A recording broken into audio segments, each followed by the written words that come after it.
है और हम पढ़ेंगे इंट्रोडक्शन टू ऑक्सीलेशंस।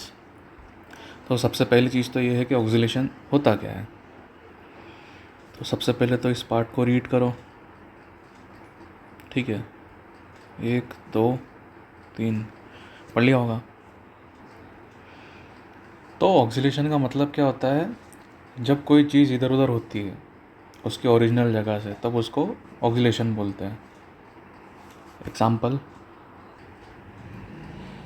एग्जाम्पल हमने देखा होगा पेंडुलम। पेंडुलम अपनी ही जगह पे घूम फिर के बार बार आ जाता है।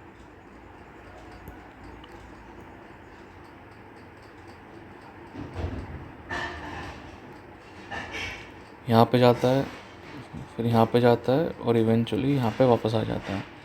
रियल लाइफ में क्या होता है कि जैसे हम ये पेंडुलम को छोड़ देते हैं थोड़ी देर के लिए, तो ये ऑटोमेटिकली इस पोजीशन पे आके खड़ा हो जाता है।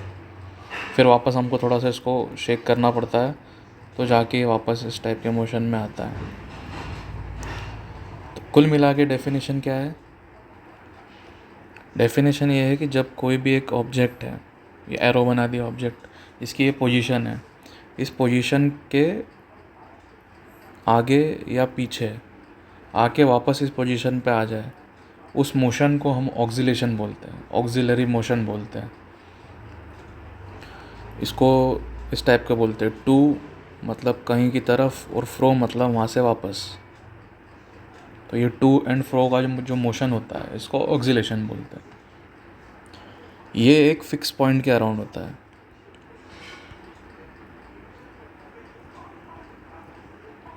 तो जैसे मैंने यहाँ पॉइंट फिक्स कर दिया, तो कैसे बताऊँ मैं, फिर से ड्रॉ करके बताता हूँ। तो जैसे क्या होता है नॉर्मली कि हम यहाँ से पेंडुलम को पकड़ लेते हैं और फिर ये पेंडुलम की पतली सी रस्सी आ गई और यहाँ पे अपने मेन बॉल आ जाती है।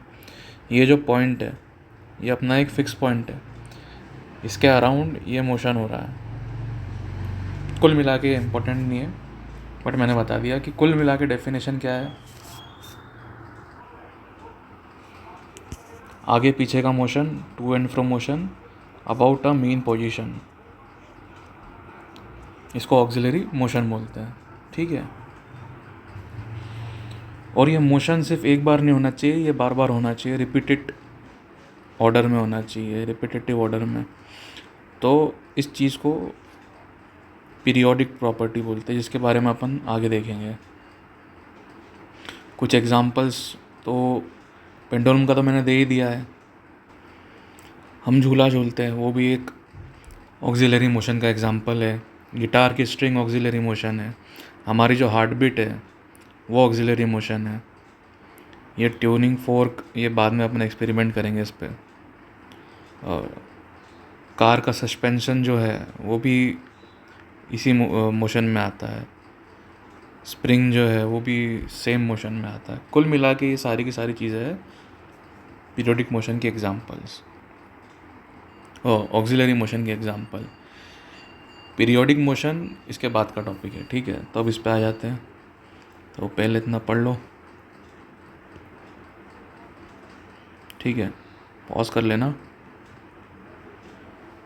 ठीक है। तो कुल मिला के ऑक्सिलरी मोशन क्या था? ऑक्सिलरी मोशन जो था वो था टू एंड फ्रो मोशन, ठीक है।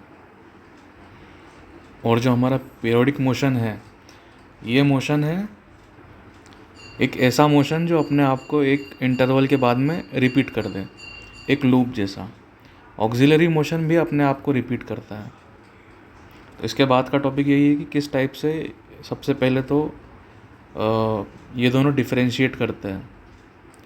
तो मैं अभी बता दूं मैं कि ये अपना पापा है, ठीक है। कुल मिला के ऑक्सिलरी मोशन भी एक टाइप का पीरियोडिक मोशन है, क्योंकि ऑक्सिलरी मोशन भी अपने आप को रिपीट करते जाता है, ठीक है। बट अगर हमको एक क्लियर डिफरेंस चाहिए तो मैं क्लियर डिफरेंस बताता हूँ कि मान लो कि आप एक ग्राउंड में हो, गोल ग्राउंड में, और आप दौड़ रहे हो। आपने यहाँ से स्टार्ट किया दौड़े दौड़े दौड़े दौड़े और घूम फिर के वापस यहाँ पे आ गए। ठीक है, तो आप इतना सब कुछ घूम के वापस इधर आ गए, फिर यहाँ से वापस आपने रिपीट करा, ये रिपीटेशन हुआ। तो इस मोशन को बोलेंगे पीरियोडिक मोशन। कि मान लो आप 5 मिनट के बाद घूम के इधर आ जाते हो एक राउंड लगा के, तो ये राउंड लगाने वाला जो मोशन है वो है पीरियोडिक मोशन, जो अपने आप को एक इंटरवल के बाद में रिपीट कर देता है। ये ऑक्सिलरी मोशन जो है वो भी अपने आप को एक इंटरवल के बाद में रिपीट कर देता है। बट इसमें एक और ख़ासियत ये है, ये टू एंड फ्रो मोशन है। ठीक है, एक तरीके से मैं सिंपल एग्जांपल दूँ तो ये अपनी नॉर्मल दाल बाटी है और ये है घी वाली दाल बाटी। ठीक है, तो अगर कोई बोले पीरियोडिक मोशन है माने दाल बाटी है, और कोई बोले कि पीरियोडिक मोशन भी है और टू एंड फ्रो वाला मोशन भी है, मतलब मान लेना घी भी है, तो अपनी दाल बाटी बन गई घी वाली। ठीक है, तो ये है सिंपल। फिर से बार बार रिपीट कर रहा हूँ, टू एंड फ्रो और पीरियोडिक मतलब ऑक्सिलरी मोशन, और सिर्फ गोल गोल घूम रहा है तो पीरियोडिक मोशन। इसका रियल लाइफ एग्जांपल ये है कि हम झूला झूलते हैं, तो झूला यहाँ पे टंगा हुआ रहता है और यहाँ पे अपन झूला कैसे बनाऊँ, मैं ऐसे बना देता हूँ। ठीक है, ये अपन झूला झूल रहे हैं, तो ये झूले को धक्का देना पड़ता है, यहाँ तक जाता है, फिर वापस नीचे आ जाता है, फिर यहाँ तक जाता है, ऐसा ऐसा ऐसा ऐसा। ठीक है, ये जो मोशन है टू एंड फ्रो एक पोजीशन के, ये पीरियोडिक को ऑक्सिलरी मोशन। ठीक है, तो अब इतने पार्ट को रीड मारो, ये डिफरेंस जूम कर देता हूँ मैं थोड़ा सा।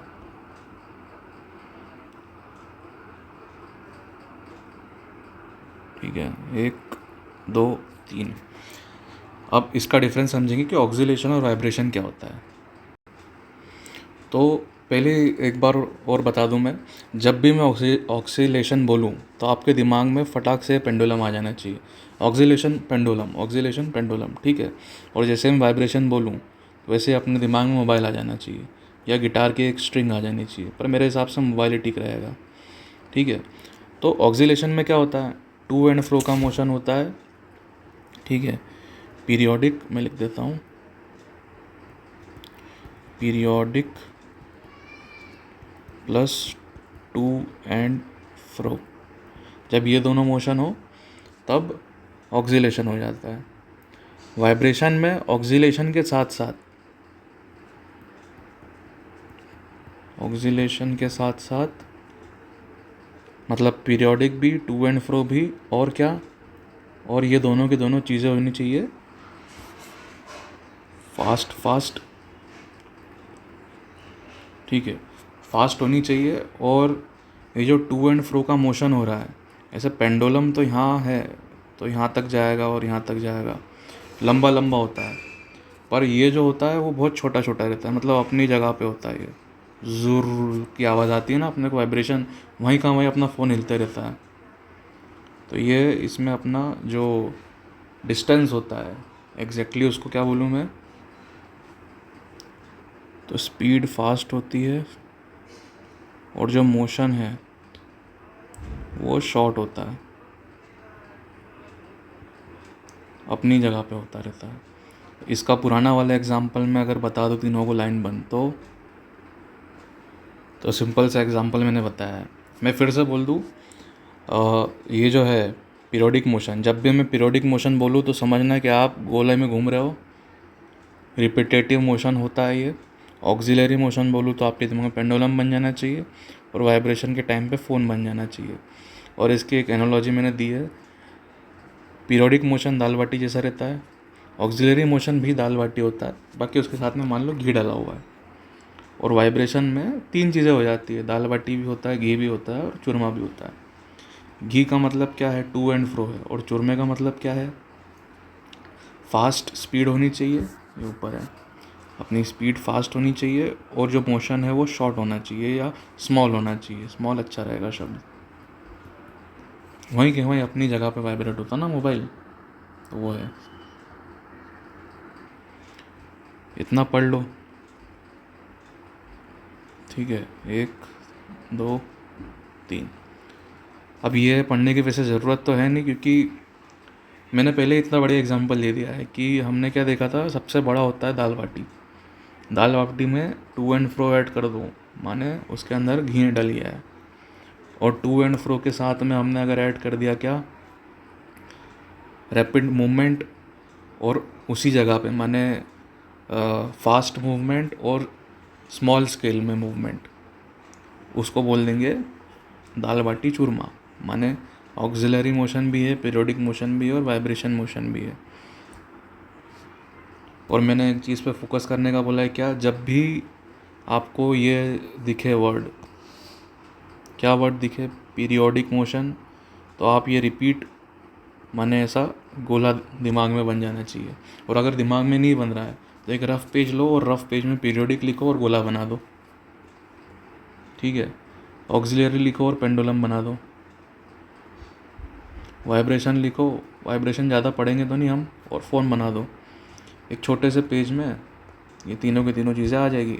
एक पूरा प्रॉपर पेज ले लो जो पूरे चैप्टर के लिए होगा, ठीक है।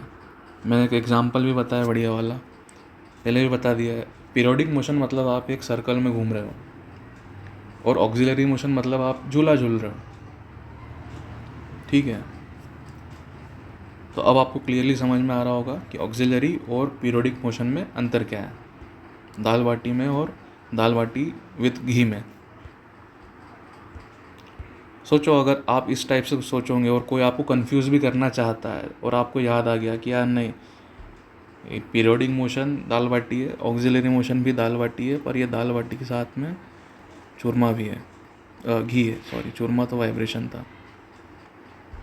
ओके, समझ गए। तो इस चीज़ को, जो दाल बाटी और घी वाला कॉन्सेप्ट है, इसको हम एक डायग्राम से समझते हैं। आपने ये डायग्राम्स बहुत बार देखे होंगे, बट अब मैं उनका यूज़ बताता हूँ। तो जब भी कुछ ऐसी चीज़ होती है जैसे दाल बाटी और घी, तो वैसे हम इन टाइप के डायग्राम का यूज़ करते हैं। जैसे मान लो ये थाली है आपकी दाल बाटी की, और इसमें आपको घी डालना है, तो आप बोल दोगे कि ये रहा घी। ओके, सिंपल यही डायग्राम है, और ये डायग्राम आपको मल्टीपल जगह देखने मिलेंगे। और बस अब दाल बाटी की जगह और थाली की जगह आपको बोलेंगे कि ये इसका शेप चेंज कर देंगे। मान लो कोई ऐसा बना देगा, ठीक है, इसको दाल बाटी लिख देता हूँ मैं, ठीक है। ये अपनी थाली है दाल बाटी की, और इसमें इधर ये डला हुआ है। Same cheese, same concept, but अब उसकी वो अप्रोच अलग कर देंगे। अप्रोच अलग कैसे करी, अब बोलेंगे कि ये सर्कल दिख रहा है, ये सर्कल का मतलब है पीरियोडिक मोशन।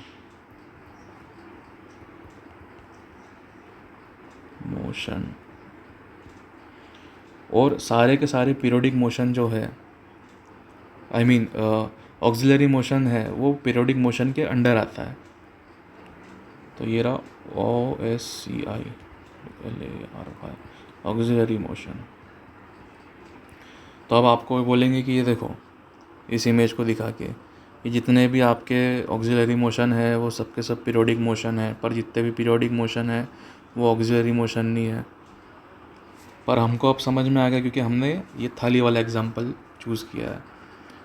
और जितने आप आइटम ऐड कर सकते हो इसमें, यहाँ सैलेड ऐड कर दो, ठीक है, या लड्डू ऐड कर दो, यहाँ कुछ ऐड कर दो, आपको सारी की सारी चीज़ें अब समझ में आ जाएगी। तो मैं इस डायग्राम को एक्चुअली में वेन डायग्राम बोलते हैं, बट भाड़ में जाइए साइंटिस्ट। आप तो ये समझो कि थाली है, ओके। तो अब अगला टॉपिक है, एक्चुअली में ऑक्सीलेशन के टाइम पे होता क्या है। तो आप ये रीड करो, 1 2 3, पॉज कर लिया होगा, रीड कर लिया होगा। अब देखो, मान लो कि ऑक्सीलेशन असली लाइफ में हो रहा है।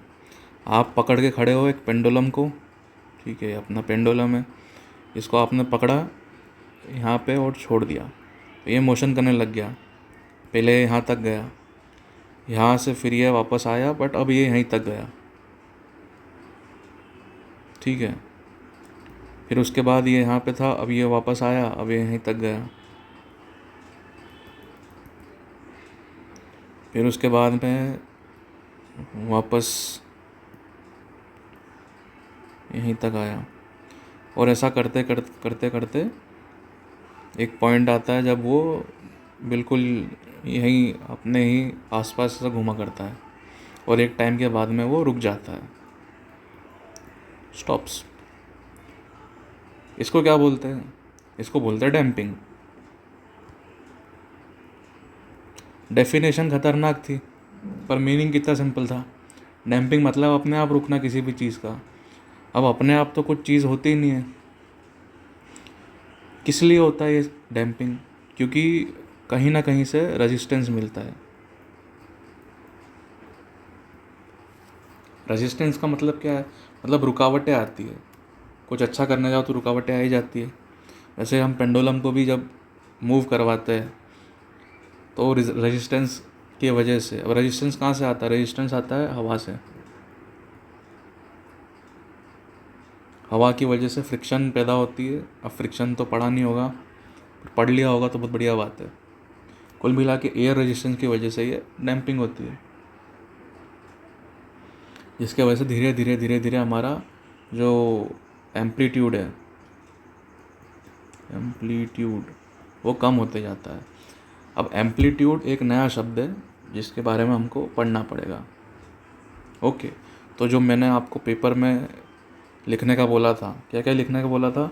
एक तो पीरियोडिक की डेफिनेशन लिखनी है, एक लिखनी है ऑक्सीलेशन की डेफिनेशन, और एक लिखनी है वाइब्रेशन की। सिंपल, पीरियोडिक मतलब गोला, ऑक्सीलेशन मतलब पेंडुलम, और इधर मोबाइल। उसी में आप एम्पलीट्यूड लिख लो, नई डेफिनेशन। तो एक पेपर आपका मेंटेन रहेगा जिसमें आप डेफिनेशंस सारी की सारी रख लोगे। ठीक है, अब उस पेपर में लिखो एम्पलीट्यूड का मतलब क्या होता है।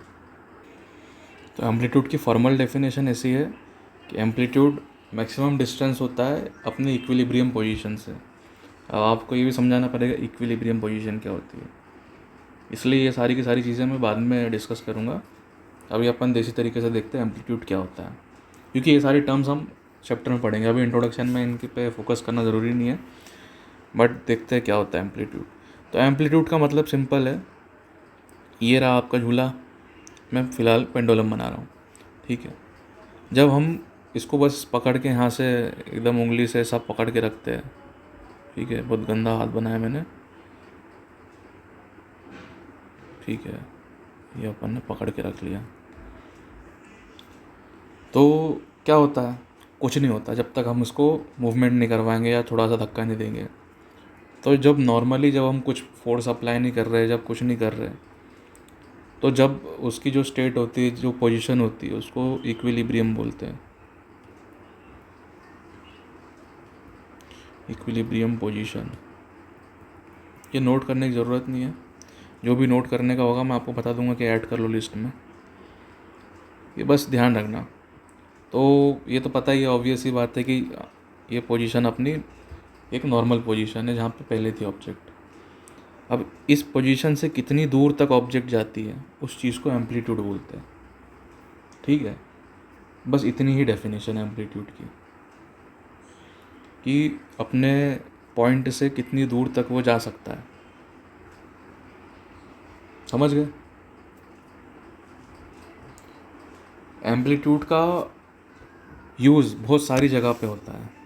जैसे पेंडुलम में एम्पलीट्यूड का मतलब ये है कि कितनी हाइट तक जाता है, ये हाइट है, या तो यहाँ से आप डिस्टेंस ले लो, यहाँ से एंगल ले लो, बहुत सारी चीज़ें ले सकते हैं, बट अभी अपन ये हाइट मान लेते हैं। यहाँ पे था, यहाँ से कितनी ऊपर जाएगा, या सिंपली अपन बोल सकते हैं कि यहाँ से यहाँ तक कितनी दूर जाता है। आप पानी में पत्थर फेंकते हो, ठीक है, आप छोटा सा पत्थर फेंकोगे तो छोटी सी लहरें बनेगी, ठीक है, मान लो ऐसा ऐसा। बट अगर आप बड़ा पत्थर फेंकते हो तो बड़ा डुपुक करके बड़ी सी आवाज़ आती है। ये पानी का एम्पलीट्यूड, ये छोटा एम्पलीट्यूड, ये बड़ा एम्पलीट्यूड। गिटार की स्ट्रिंग को आप ज़ोर से बजाओगे तो ज़्यादा आवाज़ आएगी, तो साउंड का एम्पलीट्यूड। कुल मिला के अपन वॉल्यूम बढ़ाते हैं तो अपन इवेंचुअली ये एम्पलीट्यूड को बढ़ा रहे हैं। ओके, इसके बारे में हम फ्यूचर में पढ़ेंगे, फिर से मैं बोल रहा हूँ। अभी फ़िलहाल के लिए एम्पलीट्यूड की डेफिनेशन में आप ये लिखो कि अपने मेन पॉइंट ही लिख दो, मेन पॉइंट से कितनी दूर।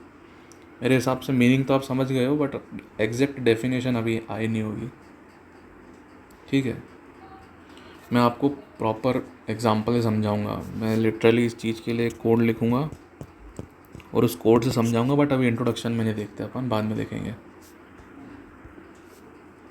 ओके, तो अपनी लिस्ट में फ़िलहाल क्या लिखना है? एम्पलीट्यूड, मतलब वो उसमें जहाँ हमने क्या क्या लिखा था, पीरियोडिक, ऑक्सीलेशन और वाइब्रेशन, उसमें एम्पलीट्यूड की डेफिनेशन डालनी है कि how far from main position. किसी को इक्विलिब्रियम पोजीशन लिखना है तो वो भी लिख सकता है। तो हम थोड़ा वापस रिकॉल करते हैं। हम बोल रहे थे डैम्पिंग का मतलब क्या होता है, मतलब अपने आप किसी रेजिस्टेंस के कारण अपना जो एम्पलीट्यूड है वो कम होते जाता है, उसको डैम्पिंग बोलते हैं। जैसे आप झूला झूल रहे हो तो धीरे धीरे झूला की स्पीड कम होती जाती है। उस स्पीड को बढ़ाने के लिए आप क्या करते हो? तो आप करते हो एक एक्सटर्नल फोर्स को अप्लाई। सॉरी, यहाँ फोकस करो। झूला हम जब झूलते हैं तो क्या होता है कि अपन किसी को झूला झूलाते हैं, या तो अपन खड़े होकर खुद झूलते हैं या तो अपन स्विंग कर रहे हैं। तो मान लो कि आप नॉर्मली बैठे हो, कोई बच्चा है उसको आप झूला झूला रहे हो, तो आप क्या करते हो? एक एक्सटर्नल फोर्स लगाते हो, उसको ही बोलते हैं फोर्स्ड ऑक्सीलेशन। आप फोर्स लगा के ऑक्सीलेशन को चलने दे रहे हो। झूला झूलते रहता है, जब जब अपन झूले को धक्का मारते हैं तो फिर कोई कोई लोग होते हैं जो सही से धक्का नहीं मारते, जिसकी वजह से अपने पूरा मूड ख़राब हो जाता है कि अरे प्रॉपरली मार धक्का। वो कब होता है? इस पॉइंट पे होता है, रेजोनेंस वाली पॉइंट पे। माने कोई कोई ऐसा रहता है ना जिसको प्रॉपरली झूला देते आता है, जैसे ही हम उसके तरफ आते हैं वो प्रॉपरली हमको धक्का देता है और हम और आगे तक जाते हैं। तो इस चीज़ को रेजोनेंस बोलते हैं कि वो हमारे फ्रीक्वेंसी से मैच हो जाता है। अब फ्रीक्वेंसी भी एक नया शब्द है, बट अभी फ़िलहाल एग्जांपल पे फोकस करो। जैसे आपको कोई झूला दे रहा है, आप यहाँ तक गए, आप जब वापस आ रहे हो तो ये बंदा रेडी रहता है कि हाँ जैसे ये यहाँ पे आएगा और स्पीड इसकी ज़ीरो हो जाएगी, स्पीड इक्वल टू ज़ीरो यहाँ पे, तब मैं इसको धक्का दूंगा तो ये और आगे तक जाएगा। इस चीज़ को फोर्स्ड ऑक्सीलेशन बोलते हैं। और ये जो हमारी एक वो बन जाती है, ये जितना भी फोर्स लगा रहा है उतने फोर्स से हम आगे जा रहे हैं, इसको रेजोनेंस बोलते हैं। रेजोनेंस बाद में आएगा, बाद में पढ़ेंगे, ये अभी का टॉपिक नहीं है। बट मैं बता दूँ, रेजोनेंस मतलब मज़ा आना। कुल मिला के एक शब्द में अगर आप उस लिस्ट में ये दोनों चीज़ें ऐड कर लो। पहले तो डैम्पिंग का मतलब क्या लिखोगे? छोटी सी लिस्ट में लिख दो डैम्पिंग, और डैम्पिंग के आगे लिख दो रेजिस्टेंस। ठीक है, या फिर तुम्हारे अपने आप ही कुछ अच्छा लिख दो छोटा सा, इसका मीनिंग यही हो कि आप रुकावटें, एयर रेजिस्टेंस आ जाता है, कुछ भी आ जाता है, या कोई झूला ही अच्छे से दे नहीं रहा है, और फोर्स ऑक्सीलेशन का झूला बना दो एक बढ़िया सा। ठीक है, इसको यही समझा दिया मैंने।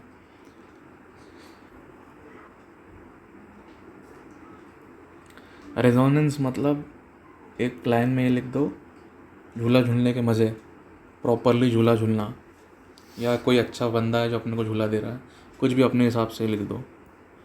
आपको ये समझ में आना चाहिए जब हमने को झूला झूलते हुए मज़ा आता है, वो मज़ा इसलिए आ रहा है क्योंकि वो रेजोनेंस की स्टेट है,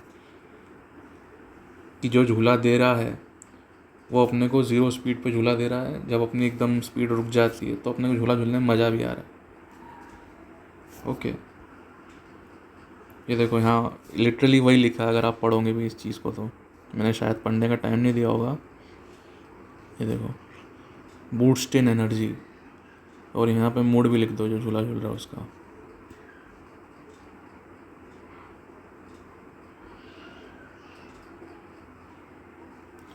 तो ऑक्सीलेशंस पढ़ते क्यों है? क्योंकि इसका कनेक्शन वेव्स से है। कैसे? तो ऑक्सीलेशन, ये एक नया शब्द है ऑक्सीलेटर। ऑक्सीलेटर मतलब वो चीज़ जो ऑक्सीलेशन करती है, ज़्यादा बड़ी चीज़ नहीं है। तो पहले तो पढ़ लो, कितना पढ़ोगे, इतना पढ़ो बस।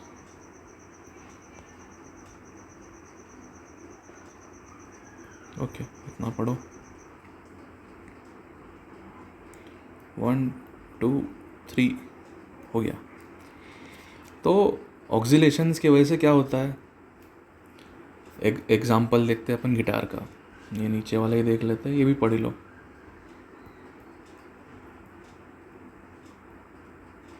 तो गिटार में होता क्या है, जब हम स्ट्रिंग को जब वो करते हैं, प्लग करते हैं, तो आवाज़ आती है।